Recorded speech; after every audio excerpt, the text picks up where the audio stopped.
Fani-Kayode exposes Vice President Yemi Osinbajo. Former Aviation Minister Fani-Kayode has accused Vice President Yemi Osinbajo of working against the interests of the South-West. Speaking at the South-West Zonal meeting of People's Democratic Party in Abeokuta, Fani-Kayode accused Osinbajo of orchestrating most of the arrests and trials of South-West leaders by the President Muhammadu Buhari-led administration. He said he has enough evidences to show that Osinbajo was behind most of the persecutions of South-West leaders by the APC government. He listed those being tried to include himself, former Ekiti State Governor R0LE Fayose, former governorship candidates of the PDP in Kwara State, Dele Begore, former presidential spokesman Doyin Okupe, former Minister of State of the Federal Capital Territory, Jumoke Akinjide, among others. Fani-Kayode, who was Director of Media and Publicity of the PDP's presidential campaign organization in 2015 general elections, said there are proofs that Osinbajo was the one telling the Economic and Financial Crimes Commission (EFCC) what to do with the trials of the Southwest leaders. He noted that the VP was doing this because of his selfish interest. According to him, the VP seems to have an interest in jailing his own people. He also described Vice President Yemi Osinbajo as a slave man. So guys, it is not new that Fani-Kayode is always coming out to, he says opinion concerning what he feels or what is happening around. And he has been on the case of the vice president. Most times, several times, he's been coming out to say the vice president should resign, that even the way the Kaba, has been treating him, that he needs to resign, that if not, that maybe he's going to be disgraced at the end of the day.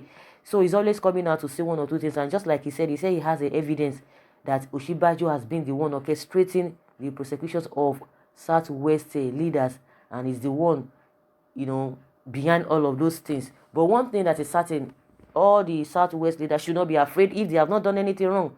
If they have not done it, that is my own opinion. I don't think maybe anybody can frame you up. If you have not done anything bad, that is just my own opinion. If you have not done anything wrong, why should you be afraid? You don't have to. Since your hands are clean and your hands are clean, let them take whatever case to anywhere. And anybody who is involved in trying to pull other people down, you will see that embarrassment and disgrace will be the person's portion.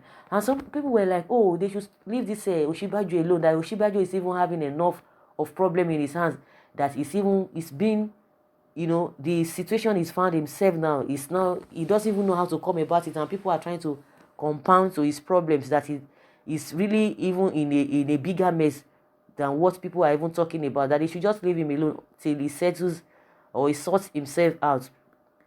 That is his own cup of tea. If really he feels that he's not comfortable where he is now, he knows what to do. He knows how to do the needful. But he's always coming out to say, no, everything is okay. Even in one breath, he will say, oh, Kaba are the one behind all of those things. In another breath, he will say, oh, I'm going to be lawyer, I'm going to do this, I'm going to do that. From the rumors we heard, reports we heard, that he would want to even, focus the politics fully. He wouldn't want a situation whereby his denomination or the general overseer of his church will be dented as a result of the assignment will be carried out by his superior, that is the president or his boss will be sending him. That a lot of people are expecting a lot of things from him, that as a how will I say, encouraging those who are pastors that they should not even come into politics, because majority of the people in politics, their hands are not clear and their hands are not clean, that so there's no way you want to do politics and make heaven, according to what we learned that he said.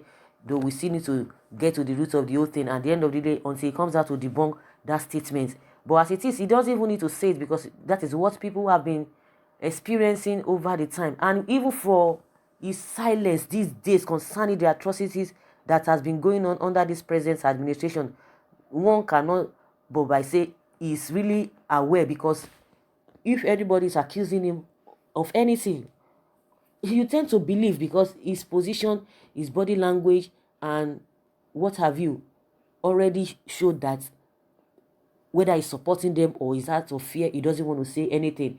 But we know that he ought to have said something. For somebody who has integrity, who has a name to protect, will not be quiet in this kind of things that we are experiencing. And some people, Nigerians, have come out for him, that this man is in this government and yet is doing nothing. And they called him out and they called him all sorts of names.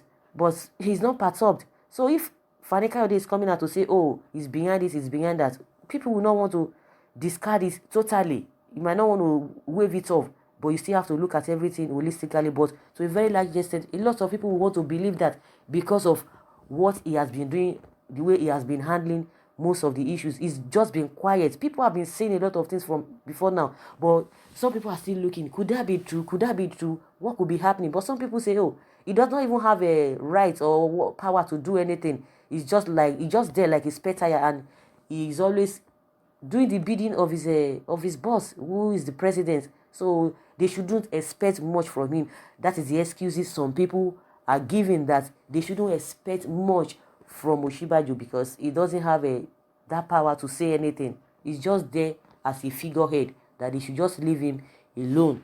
But I don't think that is the way people are want to see it, because if really it's just there like that and he doesn't have power, then why is it that there are people are saying, oh yes, so our man is the vice president? If really he has no say, then why is he there? Then why are his people clamoring, oh, so happy that he's part of the presidency? So there's just misreactions. But one thing that is pertinent, whether he has the power or he has the tendency to say anything or to change anything or not to change anything, is that morally and the way things ought to go, he ought to say something. You need to say something. You can't just be quiet, whether you love what is happening or you don't love or you don't like what is happening. So for what Fani-Kayode said, they should not be bothered if the Yoruba leaders or politicians or whatsoever are clean. If their hands are clean, they shouldn't be worried. That is just my own take concerning that. And someone says, so you call yourself one of the leaders of the Southwest. You have a sick, bloated idea of your worth. All of you mentioned deserve to be in prison. I can never and will never call anyone a leader. It will be a misnomer. Professor Osinbajo has no time thinking of non-entities mentioned by you. We know ourselves. Femi is always seeking relevance so that it doesn't go down the drain. That's what somebody's saying. Someone said you should have ignored this post, thereby not giving it what you claim he is looking for. Yes, if you really think that he's looking for relevance, then why are you making comments? Because even the relevance that he's looking for, you've already given him and you have already showed it to him. So that is just the way it is. Someone says your hatred for the vice president cannot give you rest of mind. You have just started in your pains, Femi Fani-Kayode. The insolent attitude runs in your family lineage. And somebody say, you Yorubas will suffer. What has Osinbajo achieved than be a vice president only? I mean, it's a good question. That's really, really a good question, for people to answer. I wonder why press is still giving this hungry man attention. They call Fani-Kayode hungry man. Someone say don't mind them. Looters Association of Nigeria calling themselves leaders. That's what somebody saying. And this person got the reply, like Femi seniors, like Fani senior junior, all betrayers. All what has FFK done to advance the interests of the Yorubas apart from fighting for his pocket? FFK, sorry for you. No way you are going to jail. Your case is in court already. Don't be rude to our vice president, please. Someone say you are irresponsible, Mr. Talkative. Those mentioned there in are looters like you. Law must take its course. FFK Talkative. Wow, this man is evil. You are the one that said that Osinbajo has no relevance in Buhari's government. Please, we should not blame VP in any way. He's just a figurehead. People with a different opinion. A lot of people don't even want to associate or want to even, they don't even like a Femi Fani-Kayode. Everything he comes out to say, people don't want to listen. They say, who makes him a judge? But in my opinion, if they think that they have not done anything wrong, they should not be perturbed. They should not be worried. They should just ignore whatever they feel that anyone is doing, because at the end of the day, if somebody is going after you and you have not done anything, you shouldn't be worried. Someone say you are the next to the prison. Just wait and see now as they seize your passport. There's nowhere for you to run to. Someone say we Christians are quick to defend our brother or sister in errors. We should learn to correct ourselves, because Osinbajo as a pastor title doesn't claim him errors. Yeah, if Osinbajo was involved in his claims, he should stop it. The same case applied to Daddy Freeze. Some Christians don't like him, but since his campaign, there are now some changes in the body of Christ. At least the Nigerian chapter, some pastors are now engaging in charitable gestures. Let us help ourselves by correcting one another. I literally appreciate correction than flattering praises. Correction creates room for improvements. I think that's a good one, and that's where we have to leave it, for the now. Someone say we love you and God will see you through.